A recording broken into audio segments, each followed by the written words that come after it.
إذا الشمس كورت وإذا النجوم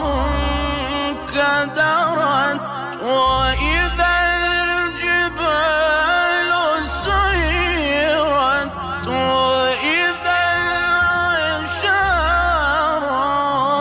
عطلت وإذا الوحوش حشرت وإذا البحار سجرت وإذا النفوس زوجت